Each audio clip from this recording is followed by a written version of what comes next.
How's the progression been since the red-white game and what you're trying to get installed before next Wednesday's opener? Just everything you've been working on since that red-white game. Yeah, no, I think, Jason, that I mean, we're obviously a work in progress, but the guys have been working hard. Still trying to, here we are on Friday. We still don't know who will start.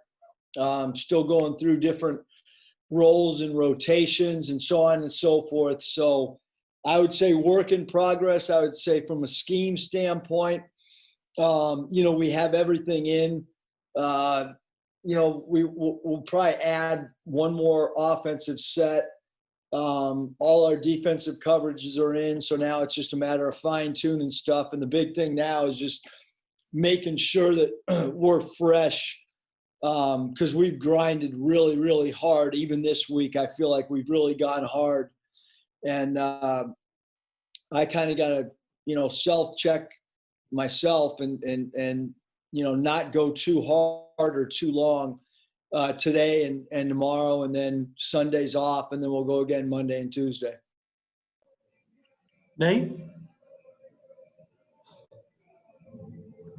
Just, Eric, can you kind of comment on just Isaiah's going to the 76ers and also Mason Jones' situation with Houston? Yeah, no, I mean, first of all, Isaiah getting drafted is awesome. It's an incredible accomplishment for him. It's awesome for the program. I think he's in a great situation. The Sixers obviously have lacked shooting. Daryl Morey, who's now running their front office, value shooting. Doc Rivers is a in my opinion, I don't know how you could play for a better coach as a rookie. And then with Mason, I told him after we talked the night of the draft late at night, after he knew, that he was not, his name wasn't called. And then we talked the next morning really early. And I told him the truth of the matter is, it doesn't matter if you're drafted or not drafted now. I mean, the bottom line is you got to go to training camp and you got to go produce. And that's how, both those guys are going to learn, as if they don't already know, that it's a business. And the only people really guaranteed to be on an NBA roster in reality are lottery picks and probably 99% of the first rounders. And then after that, you've got to play your way on a team and you got to play your way onto a rotation. But Houston's a great place for Mason because, number one, they've always for a long time now have valued guys that are fighting to make the league. Guys like PJ Tucker that tried to find their niche in the league, and they've really valued players that have gone through, the minor league system with them. Houston's probably done as good a job, probably a better job than any of the G League with their parent team. So I think that, it's a good spot for him. Thank you. Bob? Oh, hey, Eric, belated happy birthday. Hope it was a good day for you. It's always good to get older. Beats the alternative. Your connection to Doc Rivers, I guess, I know your dad's probably your number one guy, but would you consider Doc Rivers a mentor? And just, you said you thought Isaiah couldn't go to a better coach as a rookie. Why is that? And how much did you and Doc Rivers maybe talk about Isaiah? Yeah, so we didn't talk much. Doc, I don't think the coaching staff was, and again, I don't mean to speak out. I don't think they were that involved with this draft because they had just gotten there. But I think he's a great coach because he's a great communicator for a rookie. He's easily approachable. He's really involved in player development. So for those now you have a rookie coming into a situation with a new coach all at the same time, rather than a coach that's been in one spot. Everything's going to be new for all the Sixer players, including the rookies. In other words, it's really difficult for a rookie when he comes into an established situation where all the veterans know the scheme. And it's the same thing now with Mason and Steven Silas, is those guys, they're all going to be learning at the same time. And I don't think, that's a huge factor for these guys. But Doc's just so approachable and personable. I think it's a great match for Isaiah. And do you consider him a mentor? I don't want to put words in your mouth, but yeah, no question that Doc is someone that I look up to. He's someone that he gave he's the best pregame motivator that I've ever been around. A lot of he used to do a lot of boxing clips and have boxing themes that we've used throughout the years and I think when I was with him, it was his first time as a head coach, and he's turned into what I believe is best after timeout, diagrammer of plays as there are in the NBA. And then we talked to Devo here a few minutes ago. What'd you think about him winning the dunk contest? I know that's kind of a fun deal, but that's probably cool for a 6'3" freshman to beat some of those older guys and bigger guys. And just what have you thought about his training camp for you? Yeah, he's really rebounded the ball well. He's a great reactor to loose balls. Obviously going to need to continue to improve as a shooter, continue to improve in taking care of the ball, continue to learn the offense from a scheme standpoint, but great energy, great disposition. When he walks in the gym lights up with his enthusiasm and his energy. He loves being a Razorback. And then the dunk contest, it was, I think that thing's fun for the fans. It's great for the players to show a little bit of their personality. He was not the leader going in. I think if we had to lay odds on who was going to win that thing, I wouldn't have put it on Devo. I think Justin Smith, everybody internally thought would win it. I don't know if Justin had as much enthusiasm as some of the other guys did to even be in it. But no, I think Devo, he did a good job on his social media, Twitter, publicizing it too. I got a few more questions, but I'll turn it back to Mike. Hopefully come back around. Hey, Eric, I know Isaiah and Mason have gotten a lot of the attention, but I was wondering if you maybe provide an update on Jimmy Whitt, what kind of opportunities you think he's going to get. Yeah, so with Jimmy, we're going to continue to call teams, and there's one team in particular that myself and Coach Mosier have had some conversations with, but we'll just keep trying to promote and help. And Jimmy's way into the league will be, to try to get into a veterans camp, try to fight his way onto a roster through veterans camp. If not, it's going to have to be through the G League. But the great thing is Jimmy's aware of that. He understands where his career's at, and he just wants an opportunity. Randy?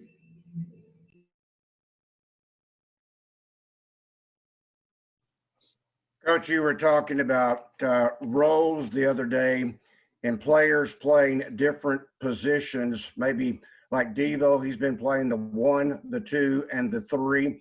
How are you seeing those roles being defined, not just for Devo, but for the team in general? Yeah, I think for us, it's going to be a work in progress because there's obviously a high priority for practice. But then there's guys that are going to perform, once we play Wednesday, somebody's going to have, maybe a way better game than we thought they would. And somebody might struggle a little bit. So we really don't, I guess, Randy, we're not really sure. I'm still trying to figure out the starting lineup. I put them out there yesterday, what I thought they were going to be. And it was 8-0 before I looked up. The other group was up 8-0. So, and we went short yesterday. So I don't really know who it's going to be. I'm not playing games or anything. I guess we got a couple more practices to try to figure it out. Curtis? Hey, Coach, I've heard some other coaches in the past talk about kind of reaching a point in the preseason where they almost hit a wall. They're kind of tired of beating up on each other and ready to beat up on someone else. Is that something that you guys have battled this year with the start date of the season being pushed back a couple weeks? Yeah, I mean, again, I'm just kind of speaking for myself, Curtis. I mean, I wish we would have started on time. That's just, my own personal opinion. And, I wish we were 2 games in and playing 30 games instead of a potential 27. I'm not, out of my hands, but again, I wish we were. I'm not sure what the 2 weeks did. But anyway, here we are, as far as a wall or whatever. I mean, I think that, like I tell the team all the time, I know this is hard right now. I know it's not fun. I know that boredom can set in. I feel like I have much more of a player's mentality of, I'm like them. Like, I like the games. I hear coaches all the time talk about, how they love practice and all that.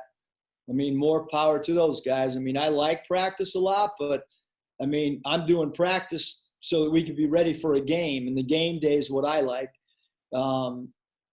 So yeah, I do think from a mental standpoint, Curtis, that it's a grind. I mean, we haven't hit a wall yet, but we're thirsty for some competition, and competition against somebody other than ourselves. Thanks, Coach. Scotty? Hey, Coach, when you guys got back together this summer, were there noticeable developments in Desi's game, after he kind of set out to attack the offseason? Yeah, I mean, I think he did last year, I think the surprise with Desi, Scotty, was his ability to score in transition, and his ability to, to attack the rim and to be able to finish over bigger, taller, stronger, 4 and 5 men, or power forwards and centers. And he continues to shoot the ball at a good clip. I think his ball handling is an area that he worked on. So we feel like he's a better ball handler than he was. And, we need him to continue to be a better off-ball defender. That was an area that, we talked about last year for him to get better. And still, it's an area defensively we need him to have focus the entire time he's on the floor. And then with Devo, what were some of maybe the main pieces of advice or guidance you and the staff gave him after the red-white game? Yeah, I mean, he just watching film with all of us, both when we meet as a team and go through things, but I think, just the details of the game, taking care of the ball or getting a shot on goal is really, really important to us. Not turning the ball over is extremely important for all of our guys, to understand that we want to get a shot on goal, even if it's a bad shot. We just don't want live ball turnovers, and that's an area that Devo's got to continue to focus on. Nikki? Hey, Muss, after watching all these practices and the red-white game and everything, what do you think the team is going to come out really good at right away? And then what do you think is going to take some time? Good question, Nikki. I mean, there's been days where we look like the basketball version of the Bad News Bears. And then there's been, other moments that we look really, really good, like the 80 Lakers. Shoot, I mean, I hope we defend the 3. Right up to this point, what's an area that I thought we'd be better in that we're not? It's defending the 3, because we talk about it every day, but we continue to bang 3 shots in practice. So I guess it's good from an offensive standpoint. It's bad for the defensive coordinator, good for the offensive coordinator. our size, I mean, we're, like I think when we walk out on Wednesday, we noticeably look bigger in the layup line at almost every position. So I think that, but understanding our schemes and stuff, I think that's still a work in progress. Bob, got a follow-up? Yeah, Eric, with Desi, he got some All-SEC recognition. How'd you feel about that? And then he was so good off the bench late last season, really for several games. Do you envision him starting or coming off the bench, or what do you see in that regard for him? Yeah, number one, I think it's awesome that he got recognized by our league, and anytime a player gets a preseason honor, you want to celebrate it, but it is just that. It's just a preseason honor. But it's well-deserved based on what he did last year and who's returning in our league. Having said that, there's no doubt, Bob, that he was really effective coming off the bench. And I thought he got to observe the flow of the game and came in and gave us an instant punch. Having said that, I think he wants to start. He's a year older. Is he going to start or not start? Again, all 5 spots right now, I'm still trying to determine the players all. I don't know what they told you, but they should say that they don't know because I switch it up every day. So if anyone, thinks that they're starting, they're sadly misled because we really don't know. But I know he wants to start. I know he likes to start, as do the other 11 guys in uniform on Wednesday. They all think they should start, and you could probably make an argument for not 5 guys to start, and that's a tough decision when you've added depth. And I had draft 4 or 12 SEC players picked the most. Everybody thinks of it as a football league, which obviously it is, but you guys had 12 picks, and I think the Big 12 and the Big 10 only had 8 combined, 24 schools. What do you think about that? And obviously it wasn't just Kentucky. It was, several schools getting high picks. Yeah, I mean, as the draft was unfolding, I mean, we got to continue to recruit here because, we had one player drafted in the middle of the second round, and you look at our league, and Georgia's got the first pick, and Vanderbilt had 2 guys drafted, and Vanderbilt had Garland go as a lottery. They've had 2 lottery picks, basically, Vanderbilt has. And, you look across the board, Mississippi State has 2 guys drafted. And so we know that in our league, there are going to be NBA players on a nightly basis, and there's going to be lottery picks that we play against. And so that's a challenge. I mean, to play against Okoro, to play against Kyra Lewis, these guys they're studs. And I think the league was really represented well. I think the NBA has incredible respect for our league. And in my opinion, the SEC is the closest conference to the NBA style. And therefore I think it makes it a lot easier for NBA teams to evaluate our players in our league. Some college leagues are slower. They're more physical. Our league and the coaches in our league play a much more cosmetically simulated style as can possibly be at the collegiate level. I mean, that's how I feel about our league. And even the Mountain West had 4 players drafted. So it's a lot between, we saw a lot in the last 2 years. We've seen a lot of the NBA draft picks from this year's draft. Yeah, one of your guys from Nevada got picked late, Harris, the other Jalen Harris. The other Jalen Harris. Okay, thanks. I actually texted congratulations to the wrong Jalen. Oh, really? What did he say? He just said, Coach, I know you're trying to hit the other Jalen. You got to get some Packers stuff at practice, too. Have you reached out to the Packers? Bob, if you have a contact for the Packers and can get me a mask and a dry fit, I will wear it. I do not have any Packers connection. I need some connect with Green Bay. I'm a shareholder. Well, then, I don't know how much shares you have, but if you have enough, you can give me a dry fit and a mask. Well, I have one share. It's like $250. You know, I can only afford so much. I know what I refuse. I refuse to buy a shirt and buy a mask. It's got to be free in the mail. I got some extra masks. I'll send you one. How about a Brett Favre jersey? I do have a Brett Favre. I have the jersey. I need a mask, I guess. I once had a cheese head, but I don't have it anymore. So I can't send that to you. All right, Coach. Appreciate your time. Thanks, Hey, Eric. Mike, don't cut me off. Are we all good, everybody? We're good?